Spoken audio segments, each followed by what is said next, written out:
The only people who don't want to disclose the truth are people with something to hide. And now I want to address Colin Powell on Meet the Depressed. And keep in mind, David Gregory invited him, as I said on Friday, on his program for a reason. Because he knew Powell would unload on the Republican Party, not for the right reasons, but all the wrong reasons. Remember, Mr. Producer, I was asked whether I'd consider going on Meet the Depressed, but first they wanted to ask some questions of me. You remember that? And what did I say? No, I'm not answering any questions, and I'm not going.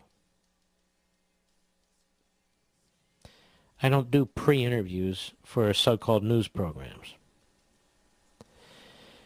I also want you to keep in mind when you listen to Colin Powell, not only does he owe his career to Republicans, elected Republicans, but look at the outreach Republicans have had. Look at the former head of the Republican National Committee, Michael Steele. Did Colin Powell ever defend Michael Steele? Did Colin Powell ever defend Clarence Thomas and his nomination process? Not that I recall. Did Colin Powell use the occasion of his appearance on Meet the Depressed to acknowledge a recent elected senator from Texas who happened to be Hispanic, Ted Cruz? Did he acknowledge Marco Rubio? Did he acknowledge our newest senator, Tim Scott, a black man appointed by an Indian woman, a Republican governor of South Carolina? All Tea Party conservatives, by the way. No, because Colin Powell despises the Tea Party and conservatives, so he's never going to acknowledge that. Never. And he takes aim at Sarah Palin. Mr. Tough General takes aim at Sarah Palin. Shame on you, General. Woman doesn't have a racist bone in her body. He was upset. What was the shuck and jive? Which is said to have, I don't even know, roots in slavery and so forth. Okay. But what does that have to do with anything? You attack her and the entire Republican Party. When Cuomo used the same phrase to describe Obama, was Colin Powell on Meet the Depressed? Did he trash the Democrat Party, and did he trash Cuomo? John Sununu, man, I don't even know. I'm not a big fan of his like everybody else is because he gave us David Souter, who was a moderate Republican from New Hampshire. All that aside, he calls Obama lazy. Obama was lazy. May still be. He didn't read his intelligence briefings. And I've gone through his schedule, and I've discussed his schedule many, many, many times and have read it to you. And Mr. Producer, that's not exactly a busy schedule that the president has, is it? Most of the time, no. Most of the time, he's starting his day officially at 10 o'clock, at 9:30, at 10:30.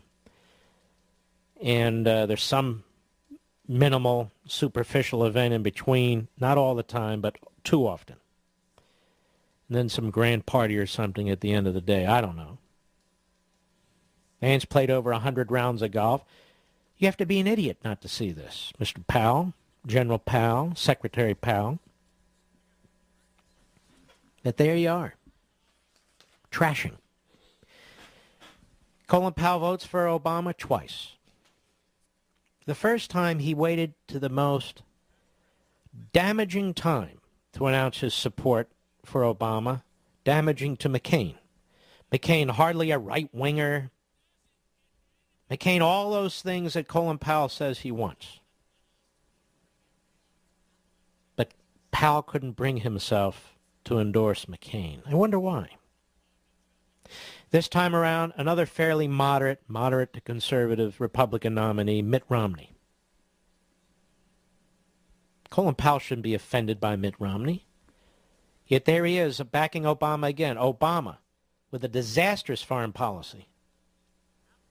Obama, who's hollowing out the United States military. Obama, who's hollowing out the American economy. And there is Colin Powell endorsing Obama. Gee, I wonder why.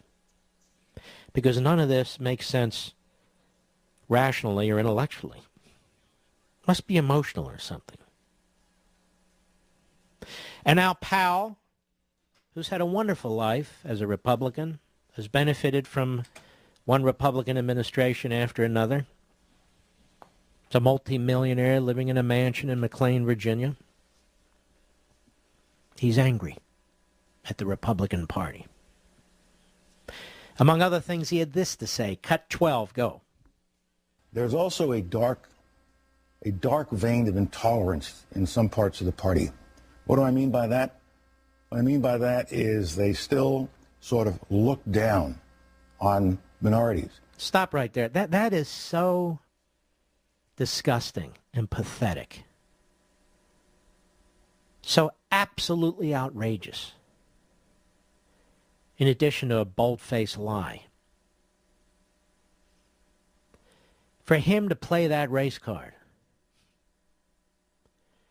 for him to know damn well that it's a lie, is disgusting. Go ahead, Mr. Producer.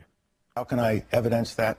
When I see a former governor say that the president is shucking and jiving, that's a racial era slave term. Stop. Really? And so in 2008, when Cuomo used that against Obama, where were you, pal? Oh, excuse me, General. Where were you? That's a race era slave term? Okay. Where were you, General Powell? Go ahead, Mr. Producer. When I see another former governor after the president's first debate where he didn't do very well, says that the president was lazy. He didn't say he was slow, he was tired, he didn't do well. He said he was lazy. Stop. He didn't say it in the context of the debate. You see how he came prepared with his slurs, ladies and gentlemen? This isn't just coming off the top of Colin Powell's head. They did their little pre-interview. He came armed. I'm just surmising, but I think I'm right. And it had his two great examples, you see.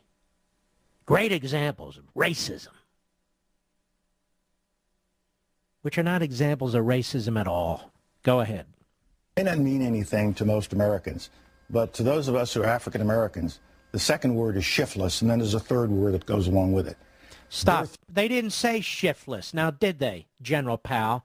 Now you're projecting. Now you're putting words in somebody else's mouth, which is pathetic, to try and square your circle, to try and justify your unjustifiable and unjust attacks on two individuals. They didn't say shiftless. Now, did they, General? Go ahead.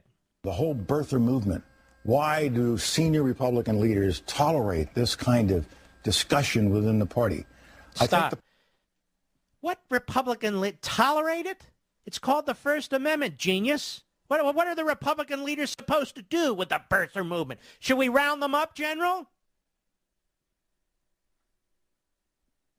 Should we round them up? What should we do with them, General?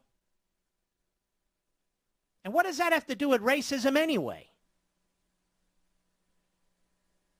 In fact, most of the leading talk show hosts in this nation, the national talk show hosts, rejected it completely.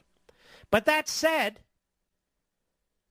what's he pulling this out of the back of... I can't say that. Pulling this out of his pocket?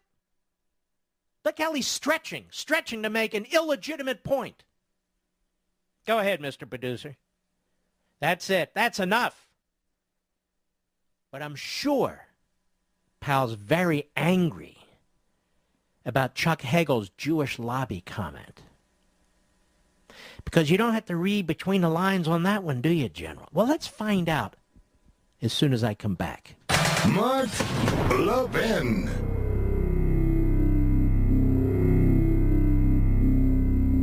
The only people who don't want to disclose the truth are people with something to hide.